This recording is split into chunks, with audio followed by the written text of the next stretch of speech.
जिंदाबाद जिंदाबाद। जोरदार ताली बजाकर के साथियों अखिलेश जी मंच पे आ गए। जोरदार ताली बजाकर अखिलेश यादव जिंदाबाद जिंदाबाद। अखिलेश यादव जिंदाबाद जिंदाबाद जिंदाबाद। समाजवादी पार्टी जिंदाबाद जिंदाबाद जिंदाबाद। अखिलेश यादव जिंदाबाद जिंदाबाद जिंदाबाद। समाजवादी पार्टी जिंदाबाद जिंदाबाद जिंदाबाद।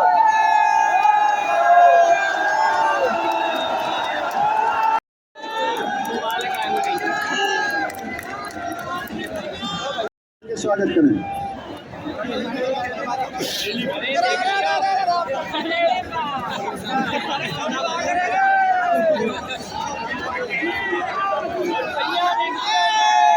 पर आए हुए हमारे सभी आदरणीय बुजुर्ग, किसान भाई, नौजवान साथियों का बहुत बहुत धन्यवाद और आभार प्रकट कर रहा हूँ। मैं देख रहा हूँ जहाँ सामने तक मैदान पूरा भरा दिखाई दे रहा है, दाईं तरफ भी है, पीछे भी है, दूसरा मंच जितने लोगों की बैठने की जगह है उससे ज़्यादा लोग खड़े हुए हैं और बाएं दाएं चारों तरफ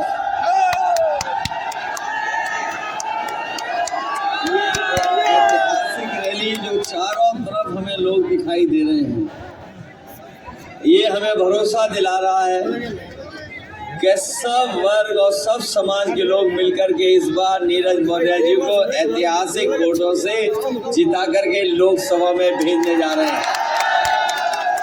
मंच पे बैठे हुए समाजवादी पार्टी के जिलाध्यक्ष शिव शरण कश्यप जी, हमारे आपके समाजवादी पार्टी के प्रत्याशी इंडिया गठबंधन के प्रत्याशी नीरज मौर्य जी, संचालन कर रहे अताउर रहमान जी, पूर्व सांसद आदरणीय वीरपाल सिंह जी, शमीम खां सुल्तानी जी, विधायक हिमांशु, पूर्व मंत्री भगवत सिंह गंगवार जी, विजयपाल सिंह जी, सुबलेश यादव, प्रदेश सचिव समाजवादी पार्टी, पूर्व जिलाध्यक्ष अगम मौर्य जी, पूर्व विधायक प्रेमपाल सिंह जी, समाजवादी पार्टी के नेता कैप्टन अर्जुन सिंह जी, पूर्व विधायक आर.के. शर्मा जी, अरशद सकलैनी जी, कांग्रेस पार्टी के जिलाध्यक्ष राम सिंह मौर्य जी, बी.डी. वर्मा जी, साजिद खान साहब, पूर्व विधायक आदरणीय महिपाल सिंह जी, समाजवादी पार्टी के जिलाध्यक्ष बदायूं आशीष यादव जी और बहुत बड़ी संख्या में सभी समाजवादी पार्टी के नेता और इस चुनावी जनसभा में आए हुए हमारे सभी आदरणीय बुजुर्ग, माताएं, बहनें, नौजवान साथी, पत्रकार बंधु, मैं बहुत आभारी हूँ आपका, बहुत बधाई देता हूँ। और ये तीसरे चरण का चुनाव, वैसे तो पहला और दूसरा चरण जो हुआ है उसमें भारतीय जनता पार्टी का सफाया हो गया है और ये जो तीसरा चरण का चुनाव होने जा रहा है, ये ऐसा चुनाव है कि बरेली से लेकर के हम लोगों के घर तक का चुनाव है। एक भी सीट यहाँ पर भारतीय जनता पार्टी कोई खाता नहीं खोलने वाली और आमला वालों को देख के तो लगता है कि इस बार का रिकॉर्ड बनाने जा रहे हैं यहाँ के लोग। ये कोई चुनाव सामान्य चुनाव नहीं है, ये चुनाव विशेष परिस्थितियों में हो रहा है और जिस तरह कभी समुद्र मंथन हुआ था उसी तरीके से ये 2024 का चुनाव संविधान मंथन का चुनाव है। एक तरफ तो वो लोग हैं जो संविधान को हटाना चाहते हैं, संविधान के भक्षक लोग हैं, और यहाँ जो मैदान में दिखाई दे रहे हैं वो तमाम वो लोग हैं जो संविधान की रक्षा कर करके संविधान को बचाना चाहते हैं। जो लोग नारा दे रहे थे 400 पार, जो लोग बड़ा बड़ा नारा दे रहे थे 400 पार, अब पहले दूसरे चरण के बाद वो नारा भूल गए हैं। जब से जनता ने कहा 400 हार, वो अपना भूल गए नारा। और उनकी भाषा में, उनके भाषणों में बताओ हार का रुझान आ रहा है कि नहीं आ रहा है? ये जो लोग 2024 में वोट मांगने आए हैं, ये पहले भी वोट मांगने आए होंगे। और अभी कुछ दिन पहले मैं आपकी लोकसभा का उनका भाषण सुन रहा था। वो न जाने कितनी बार भारत माता की जय के नारे लगा रहे थे। यहाँ जितने लोग हैं, हम सब, जितना वो भारत माँ को प्यार करते हैं उससे ज्यादा भारत माँ को प्यार करने वाले लोग खड़े हैं। लेकिन नारा वो जरूर लगाते हैं, लेकिन हमारे फौजी भाई खड़े हुए जानते होंगे और ये नौजवान जानते होंगे कि फौज की भर्ती जो होती थी वो पक्की नौकरी होती थी। पूरे जीवन भर वर्दी पहनने का मौका मिलता था। जो जवान जिस गांव में, जिस परिवार का फौज में चला जाता था, उस परिवार का आर्थिक, सामाजिक स्तर बढ़ जाता था। लोग सम्मान की दृष्टि से देखते थे। वो नौकरी जो मिलती थी वो वर्दी पहन करके सम्मान लगता था। सीमा की रक्षा के लिए एक एक नौजवान महीनों तैयारी करता था, सालों तैयार करता था। लेकिन इस सरकार ने जो व्यवस्था लागू की है, आधी अधूरी नौकरी 4 साल की, हम अपने नौजवानों को कहना चाहते हैं कि हम कभी स्वीकार नहीं करेंगे। ये अग्निवीर वाली नौकरी, 4 साल की आधी अधूरी नौकरी, जब भी समाजवादी पार्टी और गठबंधन सत्ता में आएगा, इस अग्निवीर व्यवस्था को खत्म कर करके पहली जैसी भर्ती करने का काम ये इंडिया गठबंधन करेगा। ये नौजवान जानते होंगे, इनका रोजगार तो छिना ही छिना है, नौकरियां भी सब छिन गई। इस सरकार में अब नौकरियां नहीं है। जो नौजवान परीक्षा के लिए गया भी होगा, जब वो घर लौट करके आया तो सोचा और देखा उसने कि जो सरकार ने पेपर लिखवाया वो पेपर लीक हो गया। और हमारा नौजवान जानता है, गिनती की होगी, कोई 1 नहीं, 2 नहीं, 3 नहीं, बताओ 10 से ज्यादा परीक्षाओं के पेपर लीक हो गए कि नहीं हो गए? पेपर लीक हुए कि नहीं? ये जाने कैसी सरकार है जो अपनी लीकेज नहीं रोक पा रही है। न जाने कहां से लीकेज है ये। हर पेपर लीक हो रहा है इसमें। और याद रखना नौजवान साथियों, ये आपकी नौकरी नहीं छीने हैं, आपका 1/3 जीवन इन्होंने बर्बाद किया है। बताओ ऐसे लोगों को सबक सिखाओगे कि नहीं सिखाओगे? और मैंने तो कई बार वो गणित समझाया है नौजवानों को और सभाओं में जाकर के। अगर उत्तर प्रदेश के 60 लाख बच्चों का भविष्य इस सरकार ने अंधकार में डाला है, तो अगर केवल उनके माँ बाप का हिसाब लगा लें और एक परिवार के अगर 3 सदस्य इस सरकार से नाराज हैं, तो अभी तक जो परीक्षाओं के पेपर लीक हुए हैं, ऐसे 60 लाख बच्चे हैं जो प्रभावित हुए हैं। और ये 60 लाख बच्चों के अगर परिवार के सदस्यों को जोड़ दें, केवल माँ बाप को, तो 3 का गुणा हम 60 लाख से कर दें तो 1 करोड़ 80 लाख बनता है। और यही 1 करोड़ 80 लाख अगर हम भाग दे दें 80 लोकसभाओं से, तो ये 2,25,000 वोट बनता है। बताओ, भारतीय जनता पार्टी के पास ये 2,25,000 वोट मनाने के लिए कौन सा हिसाब किताब है? 2,25,000। तभी आपने होर्डिंग देखी होंगी इनकी। कहने को तो ये डबल इंजन सरकार है, लेकिन एक इंजन पहले ही गायब हो गया।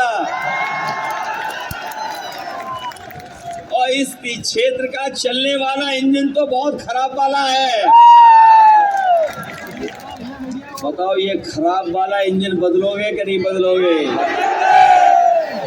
जब ये खराब वाला इंजन बदलेगा तो होर्डिंग पे जो लगा हुआ एक इंजन है वो भी गायब हो जाएगा। न केवल नौजवान का भविष्य अंधकार में डाला सरकार ने, बल्कि हमारे किसानों को धोखा दिया। हमारे किसान भाई और उनके परिवार के सदस्य बैठे हैं, यहाँ खड़े हैं। बताओ, किसी किसान की आय दोगुनी हो गई हो और महंगाई लगातार बढ़ती चली जा रही है, लागत बढ़ रही है, और जो कीमत मिलनी चाहिए हमारे किसान को वो इस सरकार नहीं दे पा रही। और यहाँ के किसानों ने, पूरे प्रदेश और देश के किसानों ने ऐसा भी समय देखा, उनकी फसल को छीनने के लिए, उनकी जमीन को छीनने के लिए ये 3 काले कानून लाए थे। हमारे किसान धरने पे बैठ गए थे, दिल्ली चले गए, सालों साल बैठे रहे, 1,000 से ज्यादा शहीद हो गए, लेकिन किसान नहीं हटे। तभी हटे जब सरकार ने 3 काले कानून वापस ले लिए। बताओ किसानों, आपको धोखा दिया सरकार ने कि नहीं दिया? कोई आय दोगुनी नहीं हुई और 10 साल में इनकी हर बात झूठी और हर वादा झूठा निकला। हर वादा झूठा हुआ कि नहीं हुआ? और ये अब फिर आए हैं वोट मांगने। बताओ किसान भाइयों, आपके साथ और आपकी खेतीबाड़ी के साथ इन्होंने धोखा दिया कि नहीं दिया? और न केवल धोखा दिया है, बल्कि हमारा किसान निराश हो गया जब किसान को ये पता लगा कि बड़े बड़े उद्योगपतियों का तो कर्ज माफ कर दिया बीजेपी की सरकार ने, और जो बैंकों से कर्ज लिया था 16 लाख करोड़ के लगभग, बड़े बड़े उद्योगपतियों का कर्ज माफ किया सरकार ने। और इसलिए माफ किया क्योंकि बड़े बड़े उद्योगपति इनके साथ हैं। इन्होंने जब कानून बनाया, जब फैसला लिया कि कर्ज का कर्ज माफ होगा, तो इन्होंने नियम बनाया कि जिन लोगों ने 5 करोड़ से ऊपर का कर्ज लिया है उनका कर्ज माफ होगा। बताओ, कोई एक परिवार है किसान भाइयों का जिस पे करोड़ों का हो कर्ज? कोई परिवार नहीं है। इसलिए हम अपने किसान भाइयों को कह के जा रहे हैं, इंडिया गठबंधन और समाजवादी पार्टी ने तय किया है कि दिल्ली में सरकार आप लोग बनाओ, हम लोग किसानों का कर्ज पूरा का पूरा माफ करेंगे। जब ये उद्योगपतियों का कर्ज माफ कर सकते हैं, 5 करोड़ से ऊपर वालों का कर्ज माफ कर सकते हैं, तो बताओ हमारे किसानों पे तो केवल 1 लाख 2 लाख का कर्ज है। 3 लाख का होगा, 10 लाख का होगा, 20 लाख का होगा, तो क्या हम लोग 20 लाख वालों का नहीं कर सकते क्या? इसलिए किसान भाइयों, आपका कर्ज माफ होगा। ये समाजवादियों ने फैसला लिया, इंडिया गठबंधन ने फैसला लिया है, और यहाँ पर गरीब मौजूद हैं, वो जानते होंगे जब इन्हें वोट चाहिए था तो बताओ राशन में रिफाइंड तेल दे रहे थे, जब इन्हें सरकार बनानी थी तो रिफाइंड दे रहे थे, नमक दे रहे थे, दाल दे रहे थे। अब बताओ राशन में क्या दे रहे हैं? खिला रहे हैं। बताओ गर्मियों में ये बीजेपी वालों को पता नहीं क्या समझ में आ रहा है। उल्टा सीधा चल रहा है। ये राशन में, इन्होंने तो राशन में भी चोरी कर ली। बताओ, राशन ऐसे ही दे दिया इन्होंने। इसलिए हम अपने गरीब जिन्हें राशन मिल रहा है उनको क्या करके जा रहे हैं, जो राशन मिलेगा आने वाली सरकार में वो गुणवत्ता के साथ होगा, वो अच्छा होगा।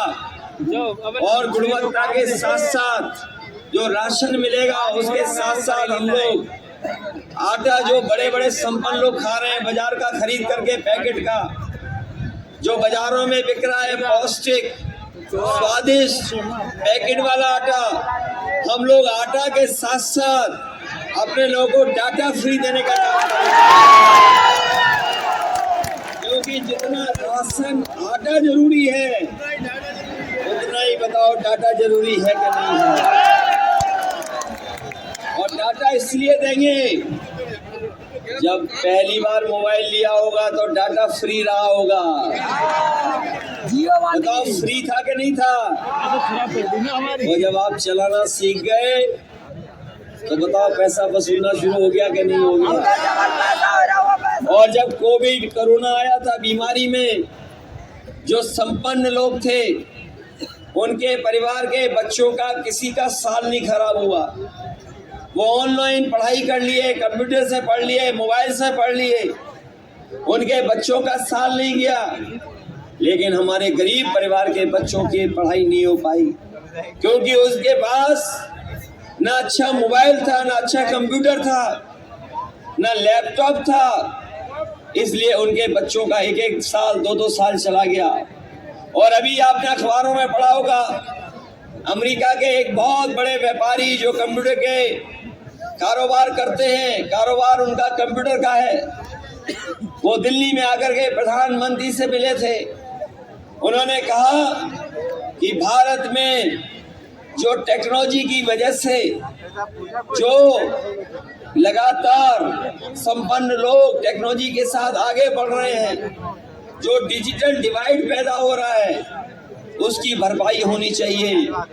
हम आपको कहना चाहते हैं बड़ी खुशी के साथ कि कभी समाजवादियों ने गांव-गांव और अपने पढ़ने लिखने बच्चों को जो 12वां पास करके आगे जा रहे थे, उन्हें लैपटॉप बांट करके उनकी मदद करने का काम किया था। आज उसी तरह का लैपटॉप अमेरिका भी बांट रहा है अपने गरीब बच्चों को। हम लोगों ने लैपटॉप दिया, वो आज भी जहां होगा वो चल रहा होगा। हम लोगों ने इतना बड़ा लैपटॉप दिया, उसकी नकल कर ली बीजेपी ने, तो इतना कर दिया।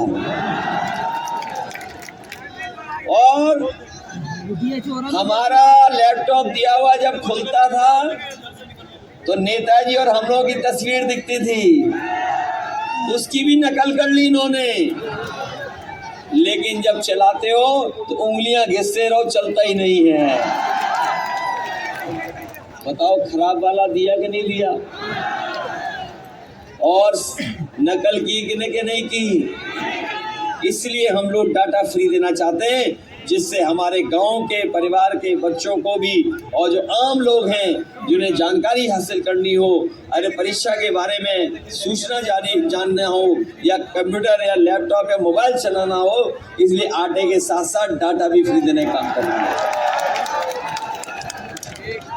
ये जो एम्बुलेंस चलाई थी अपने गरीबों के लिए, आपके घर परिवार में गांव में तकलीफ होती थी तो एम्बुलेंस आपकी मदद करती थी, अस्पताल तक पहुंचाती थी। इस सरकार ने एम्बुलेंस भी खराब कर दी।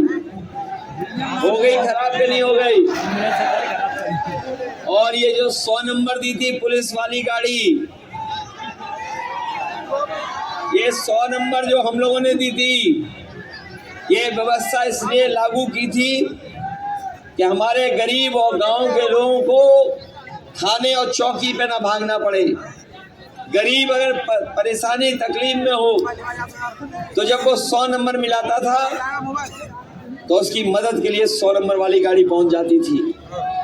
इस सरकार ने 100 नंबर 112 कर दिया। और जब से 112 किया, हमारे पुलिस के भाइयों को भी लगा कि जब 100 से 112 हो गया तो हमें भी अपनी रेट बढ़ा देना चाहिए। बताओ, रेट बढ़ा दिया कि नहीं बढ़ा दिया? और जब बुलाते हो पुलिस को 100 नंबर से, तो बताओ दोनों पक्ष से वसूल लेते हैं कि नहीं वसूल लेते? कमाल की सरकार है, अच्छी चीज को भी खराब कर दे रहे हैं। और अपने हम भाइयों से कहना चाहते हैं, याद होगा आपको, कोई नहीं जानता था कि अग्निवीर व्यवस्था लागू हो जाएगी 4 साल की। ये हमारे खाकी पहने हुए भाई लोग भी कभी कभी नाराज होते हैं हमसे। मैं इनको भी सूचना देना चाहता हूँ, जानकारी देना चाहता हूँ कि बीजेपी की सरकार आ गई, अभी तो फौज की 4 साल नौकरी की है, अगर दोबारा आ गई बीजेपी तो खाकी वालों की 3 साल की नौकरी हो जाएगी। ये कभी कभी पूछते हैं ये कैसे हो जाएगा, ये पूछते हैं कैसे हो जाएगा। मैंने कहा कि बताओ, क्या आपको पता था कि अग्निवीर व्यवस्था लागू हो जाएगी, 4 साल की नौकरी हो जाएगी? क्या पता था आपको? क्या आपको पता था कि सरकार के विभागों में आउटसोर्स और ठेके पे नौकरी हो जाएंगी? क्या आपको पता था कि हवाई जहाज बिक जाएंगे? क्या आपको पता था एयरपोर्ट बिक जाएंगे? पानी के जहाज भी बिक गए, LIC बिक गई, टेलीफोनिक कंपनियां बिक गई, सब बेच दिया इस सरकार ने। और बताओ, आधी रात नोटबंदी हो गई थी, क्या पता था आपको? तो सोचो, 4 साल से की नौकरी 3 साल की हो जाएगी। आज के बाद ये भी सोचेंगे और आपकी मदद करेंगे, याद रखना आप लोगों की। इसलिए आप लोगों से हम सहयोग और मदद मांगने आए हैं, सहयोग और मदद मांगने आए हैं। ये चुनाव केवल हमारा आपका नहीं है, ये चुनाव हमारे आपके आने वाली पीढ़ी के भविष्य का चुनाव भी है। ये लोग आ गए तो संविधान को खत्म कर देंगे। बताओ, संविधान और जान के पीछे पड़े हैं कि नहीं पड़े? लोग संविधान तो बदलना ही चाहते हैं। और बताओ, जो वैक्सीन लगा दी उससे जान को खतरा पैदा हुआ कि नहीं हुआ? तो एक तरफ संविधान बचाना है और दूसरा जो जान हमारी इन्होंने खतरे में डाल दी, उसके खिलाफ भी मतदान करना है। कभी सोचो जा करके, आप सोचना घर जा करके, जिनके पास सर्टिफिकेट है वो देख करके चिंता में उलझ गए हैं कि कहीं हम न बीमार हो जाएं। बताओ, ये बात आ गई कोर्ट से कि नहीं आ गई कि ये जो वैक्सीन उन्होंने लगवाई है 80% लोगों को वो ऐसी है कि कहीं ना कहीं बीमारी हो सकती है। हमने तो बीजेपी की नहीं मानी और ना हमने वैक्सीन लगवाई। हम जानते हैं हमारे जैसे कुछ लोग होंगे, लेकिन बीजेपी ने सबको लगवा दी। अब वो सर्टिफिकेट देख करके इनके खिलाफ वोट डालने जा रहे हैं। और न केवल वो लोग, बताओ, इलेक्टोरल बॉन्ड से इनकी पोल खुल गई कि नहीं खुल गई? कोई चंदा देता है तो थोड़ा बहुत देता है, बताओ इन्होंने वसूली की कि नहीं की? अभी आए थे दिल्ली वाले, बड़े बड़ी भाषण देके गए, बड़ी बड़ी बातें करके गए भ्रष्टाचार पे। बताओ, जब से जनता इलेक्टोरल बॉन्ड के बारे में जान गई, बीजेपी वालों का बैंड बज गया कि नहीं बज गया? और अगर इनसे पूछ लो इलेक्टोरल बॉन्ड के बारे में तो बाजार में जाके इलेक्ट्रॉल ढूंढते हैं आजकल, इन्हें चक्कर आने लगे हैं। इलेक्टोरल बॉन्ड के बारे में नहीं जानकारी दे रहे हैं। और याद रखना, जिनसे पैसा वसूला है उसी की वजह से महंगाई है, उसी वजह से आपको महंगाई का सामना करना पड़ रहा है। आप खुद सोचिए कि जिनसे 1000 करोड़ रुपए वसूलेंगे, 500 करोड़, 600 करोड़, 300 करोड़, इस तरह का जिनसे पैसा वसूलेंगे, बताओ वो मुनाफा कमाएंगे कि नहीं कमाएंगे? ये बीजेपी वाले मुनाफा कमाने दे रहे हैं। इन्होंने जो भ्रष्टाचार किया उसकी वजह से महंगाई है। बताओ हर चीज महंगी हो गई कि नहीं है? और न केवल महंगा किया इन्होंने, बल्कि लोगों को झूठा भी फंसा दिया। बताओ दिल्ली वाले मुख्यमंत्री को फंसा दिया झूठा कि नहीं? इन्हें हार का डर था, झारखंड के मुख्यमंत्री को भी जेल भेज दिया झूठा फंसा के। बताओ आप लोग झूठे मुकदमे लगाते हैं, ये लोग क्यों नहीं लगाते?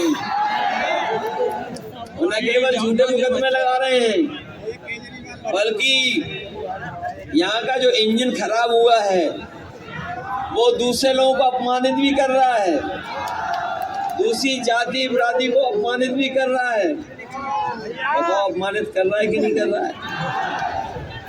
हम लोगों ने तो महाराणा प्रताप जी के सम्मान में छुट्टी कर दी थी। बताओ उनको मानने वाले समाज को भी अपमानित कर रहे हैं। ये आपने तो बड़ी कुश्तियां देखी होंगी, कौन सा पहलवान खिसिया जाता है? जो हारने वाला पहलवान होता है तो वो खिसिया जाता है कि नहीं खिसिया जाता है? तो कौन हारने जा रहा है? इसलिए संविधान बचाना, ये संविधान बचाने का चुनाव है। संविधान बचाओगे, संविधान को हटाने वालों को हटाओगे कि नहीं हटाओगे? ये संविधान बचेगा तो हमारा आपका सम्मान बचेगा। यही संविधान है जो हमें न्याय दिलाता है। यही संविधान जो बाबा साहब भीमराव अम्बेडकर जी ने दिया है, वो हमें अधिकार और आरक्षण दिलाता है। ये कहते हैं कि आरक्षण को हम नहीं खत्म कर रहे हैं, लेकिन बताओ नौकरियां खत्म करके सब कुछ खत्म कर दिया कि नहीं कर दिया? और ये आपने तो महंगाई और चोरी देखी होगी या मुनाफे का चक्कर देखा होगा। हम कई बार उदाहरण देते हैं कि हमारे पुराने लोग जानते होंगे पार्ले जी का बिस्किट पैकेट कितना आता था, इतना बड़ा आता था कि नहीं? और जैसे जैसे महंगाई बढ़ी, जैसे जैसे मुनाफा कमाना शुरू हुआ, बताओ पैकेट छोटा हो गया कि नहीं हो गया? बताओ कितने बिस्किट का पैकेट आ रहा है आजकल? याद रखना, बीजेपी वाले आए तो महंगाई बढ़ा देंगे तो हो सकता है एक बिस्किट का ही पैकेट मिले आपको। बताओ बोरी से चोरी हो गई कि नहीं हो गई? पहले कितना चोरी किया और फिर कितना कर लिया? 10 किलो। बताओ बगल में प्लांट लगा है फर्टिलाइजर का, फिर भी 5 चोरी कर रहे हैं। और याद रखना, ये और आ गए सत्ता में तो आपको पाउच में मिलेगी खाद, पाउच में। इसलिए सावधान रहोगे कि नहीं? सावधान। और मतदान के लिए सावधान रहना, रहोगे सावधान। अपने बूथ की खुद रक्षा करोगे आप लोग रक्षा करना, मदद करना। नीरज मौर्य जी को, इनको अच्छे वोटों से जिता देना। अभी हम बधाइयों होके आ रहे हैं, आदित्य भी जीत रहे हैं अच्छे वोटों से। और वहाँ के लोग, आदित्य वाली पूरी उधर की जनता नीरज मौर्य जी को भी जिता रहे हैं। यहाँ के लोग वहाँ के मिलकर के बताओ दोनों जिता रहे कि नहीं जिता रहे? और जो हमेशा कहते हैं कि बरेली के बाजार में क्या गिरा, इस बार भारतीय जनता पार्टी का अहंकार गिरने जा रहा है। बताओ इनका अहंकार गिराओगे? इस बार बरेली वाले, आमला वाले भारतीय जनता पार्टी का अहंकार गिराने जाने। बहुत बहुत धन्यवाद, बहुत बहुत आभार प्रकट करता हूँ इस उम्मीद के साथ कि आप सब लोग मिलकर के नीरज मौर्य जी को जिताएंगे, इंडिया गठबंधन और समाजवादी पार्टी की मदद करेंगे। न केवल यहाँ हम दिखाई दे रहे हैं, लेकिन तमाम नौजवान हैं जिनके बाजुओं में दम है, वही खंबे पे चढ़ जाते हैं। अगर इन्हें सही समय पर नौकरी मिल जाती तो ये वर्दी पहन करके सीमा की रक्षा करते। इन्हें नौकरी नहीं मिली तो हमारी सभा में भी आएंगे और देखिए ताकत दिखा, हमने हाथ की के चढ़ गए।